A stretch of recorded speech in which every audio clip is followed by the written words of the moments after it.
ভারতের রাজনৈতিক অঙ্গনে তারকাদের আগমন নতুন কোনো ঘটনা নয়।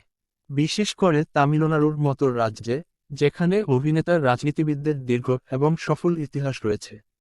বিজয়ের জনপ্রিয়তা মূলত তার সিনেমাকে ঘিরে গড়ে উঠলেও বহুদিন ধরেই রাজনীতিতে সক্রিয় হওয়ার ইঙ্গিতও দিচ্ছিলেন তিনি।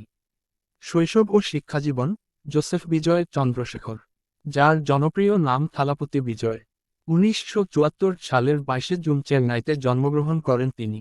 বাবা এস এ চন্দ্রশেখর বিখ্যাত চলচ্চিত্র পরিচালক এবং মা শোভা চন্দ্রশেখর একজন কণ্ঠশিল্পী। ছোটবেলায় বোন বিদ্যা মারা যান, যা বিজয়ের জীবনে গভীর ছাপ ফেলে। বালালোক মেট্রিকুলেশন স্কুলে পড়াশোনা করেছেন বিজয়। এরপর লয়োলা কলেজে ভিজুয়াল কমিউনিকেশনসে ভর্তি হয়েছিলেন, তবে পড়াশোনা শেষ না করেই অভিনয়ে মনোনিবেশ করেন।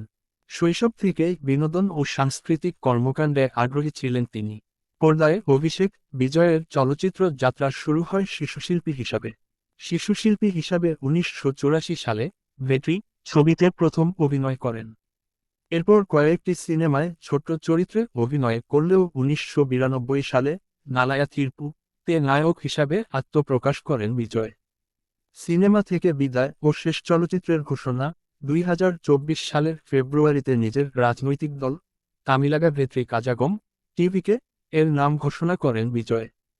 সে সময়েই জানিয়েছেন, বাকি দুটি ছবি শেষ করেই পুরোপুরি রাজনীতিতে মন দেবেন।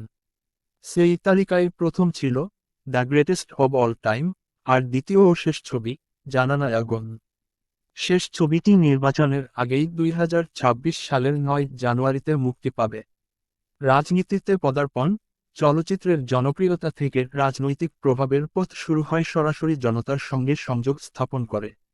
রাজনৈতিক যাত্রার মূল ভিত্তি হল তার বিশাল ফ্যান ক্লাব, যা বছরের পর বছর ধরে একটি শক্তিশালী সাংগঠনিক কাঠামোতে পরিণত হয়েছে। ২০০০ এর দশকের শুরু থেকেই এই ফ্যান ক্লাবগুলো সংগঠিত হতে শুরু করে। ২০০৯ সালের ২৬শে জুলাই এই উদ্যোগটি আনুষ্ঠানিকভাবে বিজয় মাক্কালি আক্কাম বিএমআই নামে একটি জনকল্যাণমূলক সংস্থা হিসাবে আত্মপ্রকাশ করে। এই সংস্থার মাধ্যমে তিনি দরিদ্র শিক্ষার্থীদের আর্থিক সহায়তা দিতেন।